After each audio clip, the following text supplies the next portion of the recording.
Hai, aku Galang dan kali ini aku bakal jelasin ke kalian tentang Access Control List. Nah, jadi Access Control List itu seperti firewall fungsinya, yang berfungsi untuk mengizinkan ataupun memblokir paket yang datang. Misalkan di sini PC 6 akan melakukan ping ke server. Nah, tetapi di router ini nantinya menerapkan yang namanya Access Control List yang berguna untuk memblokir paket dari PC 6 ini.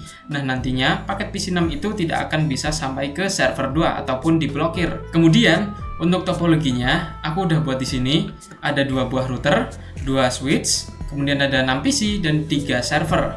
Nah, router yang digunakan di sini adalah tipenya 2811 yang teman-teman bisa temukan di bagian network device, router, kemudian teman-teman geser ke kanan sedikit. Nah, di sini ada 2811. Nah, kemudian di sini switch-nya menggunakan 2960, bagian switch di sini ada 2960 yang pertama sendiri. Kemudian ada 6 PC dan server, yang server bisa ditemukan di end device. Kemudian di sini ada yang namanya server PT. Nah, untuk bagian kuning sendiri PC 1 sampai 2 itu kita akan masukkan ke VLAN 10 dengan IP atau network 192.168.10.0/24. Kemudian untuk bagian hijau kita akan masukkan ke VLAN 20 dengan network 192.168.20.0/24 dan bagian biru kita akan masukkan ke VLAN 30 dengan network 192.168.30.0/24. Nah, untuk bagian server kita akan menggunakan network 192.168.1.0/24. Kemudian nantinya untuk di router kita akan menggunakan IP 10.0. Nah, kita akan hubungkan menggunakan kabel terlebih dahulu agar mudah dipahami. Nah, kita dari router 1 ke switch, kemudian switch ke PC 1, kemudian ke PC 2, lalu ke PC 3, PC 4, PC 5, dan PC 6. Nah, di router 2 ke switch ke server 1, kemudian switch ke server 2, switch ke server 3. Nah, yang terakhir kita hubungkan dari router ke router. Di FA0/1 kita masukkan IP 10.1. Nah, di FA0/1 di router 2 kita masukkan IP 10.2. Nah, untuk konfigurasi pertama kita akan konfigurasi di bagian switch-nya terlebih dahulu, yaitu dengan membuat VLAN dan memasukkan interface-nya.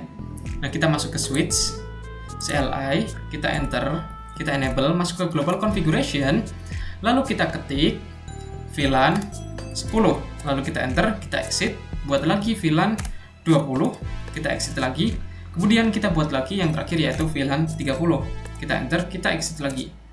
Nah, selanjutnya kita akan melakukan konfigurasi terang terlebih dahulu di FA0/1. Kita masuk ke interface FA0/1, kita ketik switch port mode terang, kita enter, lalu kita exit, kemudian kita masuk ke interface range FA0/2 dan juga 0/3 yang nantinya akan kita masukkan ke VLAN 10. Kita ketik interface range FA0/2 sampai 3, kita ketik switch port mode akses, kita ketik switch port akses VLAN 10 karena akan dimasukkan ke VLAN 10. Kemudian di FA0/4 sampai 5 kita masukkan ke VLAN 20. Kita ketik lagi interface range FA0/4 sampai 5. Kita enter, kita ketik switch port mode akses. Kita masukkan lagi switch port akses VLAN 20. Nah, lalu di VLAN 0/6 sampai 0/7 ini kita masukkan ke VLAN 30. Kita ketik lagi interface range FA0/6 sampai 7, kita ketik switch port mode akses, kita ketik switch port akses VLAN 30.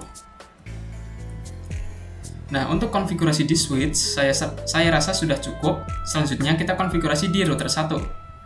Nah, yang perlu kita lakukan yaitu sebelum kita masuk ke CLI di router 1, kita harus memasukkan modul yang namanya nm-1fe-tx ini. Kita matikan terlebih dahulu, kita zoom in. Nah, ini di sini ada tombol power, kita matikan terlebih dahulu. Kemudian kita masukkan modul ini.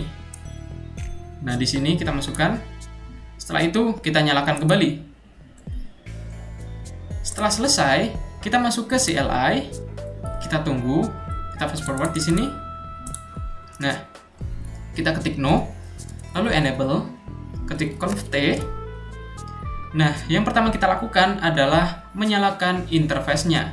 Kemudian, kita akan masukkan IP untuk FA0/1 ini. Setelah memasukkan IP, kita akan membuat sub-interface untuk VLAN 10, 20, 30, serta kita akan memasukkan IP ke dalamnya. Nah, kita nyalakan terlebih dahulu interface-nya, yaitu interface FA0/0 sampai 1. Maaf, ini kurang range, interface range.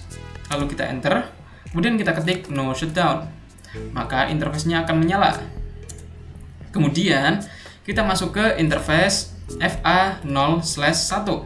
Kita enter. Kita ketik IP add, masukkan IP-nya yaitu 10.10.10.1. Kemudian subnet mask-nya yaitu /24.255.255.255.0. Kita enter. Nah, karena di sini ada banyak PC, pastinya kita tidak mau mengkonfigurasi manual IP-nya. Kita akan menggunakan yang namanya DHCP. Nah, kita buat dulu sub interface-nya di sini, kita exit. Caranya yaitu kita buat interface FA0/0 di 0/0 ini. Kemudian kita ketik titik 10 karena ini untuk VLAN 10. Kita enter, kita lakukan encapsulation.1q untuk VLAN 10, kita enter, masukkan IP-nya 192.168.10.1 untuk menjadi gateway untuk VLAN 10 ini sesuai dengan topologi IP-nya yang di sini. Spasi subnet mask-nya yaitu /24.255.255.255.0. Kita enter. Lalu kita buat lagi untuk sub interface VLAN 20, interface FA0/0.20. Kita enter. Tambahkan IP-nya, IP add 192.168.20.1, 255.255.255.0. Nah, di sini kita belum encapsulation. Kita encapsulation terlebih dahulu, encapsulation.1q20. Lalu kita masukkan IP-nya. Nah, baru tidak ada masalah seperti tadi. Kemudian kita buat lagi untuk sub interface VLAN 30, interface FA0/0.30. Kita enter, encapsulation terlebih dahulu, spasi 30, baru tambahkan IP-nya, yaitu 192.168.30.1, 255.255.255.0. Lalu kita enter. Nah, setelah semuanya terkonfigurasi, baru kita membuat IP DHCP pool yang akan kita beri nama yaitu VLAN 10 karena ini untuk VLAN 10. Kita enter. Kemudian di sini kita masukkan networknya yaitu 192.168.10.0. Ingat, masukkan networknya bukan IP. Nah, selanjutnya kita ketik subnet mask-nya yaitu 255.255.255.0. Kita enter. Kemudian kita masukkan default gateway-nya yaitu 192.168.10.1. Nah, kemudian kita masukkan untuk DNS servernya. Untuk DNS servernya kita ketik 888 atau IP Google. Kita enter. Untuk DHCP untuk VLAN 10 ini sudah selesai. Kemudian kita lanjut lagi untuk DHCP pool VLAN 20. Kita exit terlebih dahulu. Kita buat lagi IP DHCP pool. Kita beri nama VLAN 20. Kita enter. Kemudian kita masukkan networknya yaitu 192.168.20.0. Subnet mask-nya yaitu 255.255.255.0. Lalu kita enter. Kemudian masukkan default gateway-nya yaitu 192.168.20.1. Lalu DNS-nya yaitu 888. Kemudian kita buat lagi untuk DHCP pool VLAN 30. Kita buat lagi, kita exit.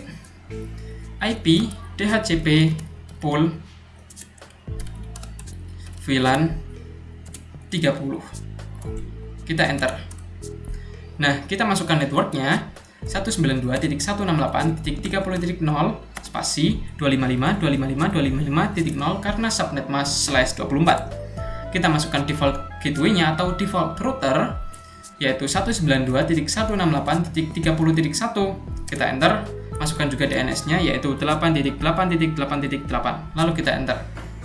Nah, untuk konfigurasi DHCP kita sudah selesai.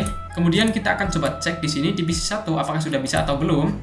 Kita masuk ke desktop, IP config, kemudian kita klik DHCP di sini. Nah, untuk konfigurasi DHCP kita sudah berhasil, yang ditandakan bahwa PC 1 mendapatkan IP 10.2 sesuai yang kita konfigurasi tadi.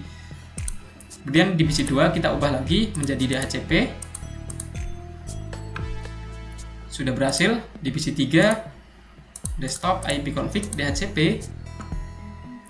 Nah, untuk di PC 3 itu bukan 10.2 melainkan 20.2 karena ini di PC 3 adalah ikutnya VLAN 20. Kita close, pindah ke PC 4. Kita akan menjadi DHCP.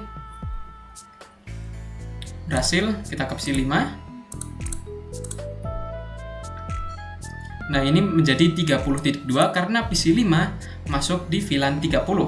Kita masuk ke PC 6 DHCP dan hasilnya berhasil. Nah, setelah kita melakukan konfigurasi DHCP, kita akan melakukan konfigurasi di router 2.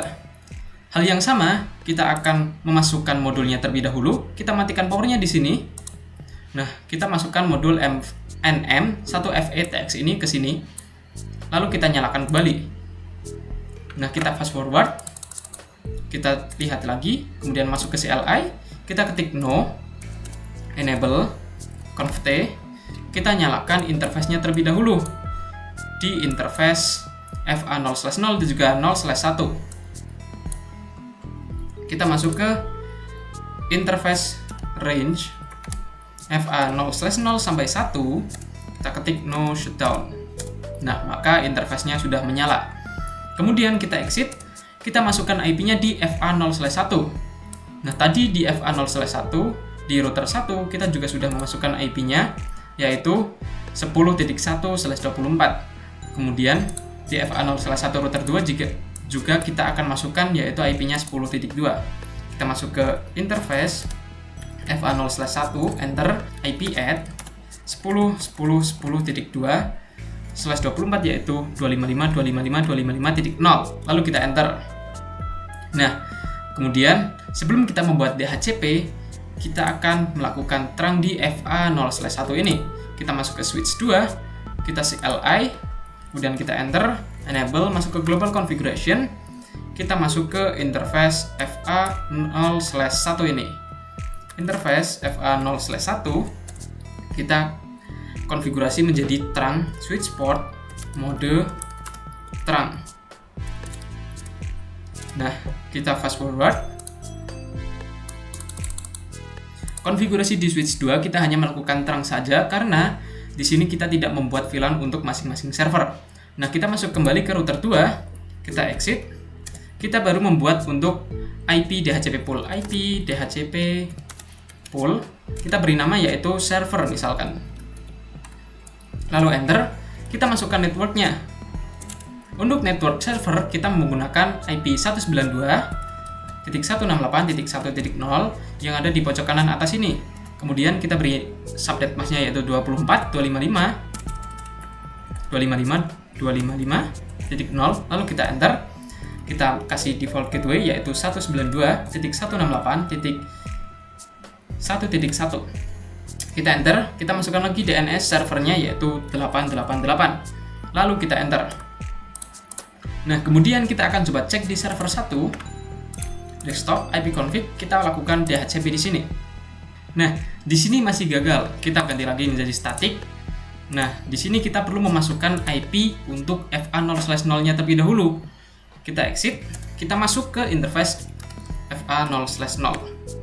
Kita tambahkan IP-nya yang akan menjadi gateway nantinya yaitu 192.168.1.1.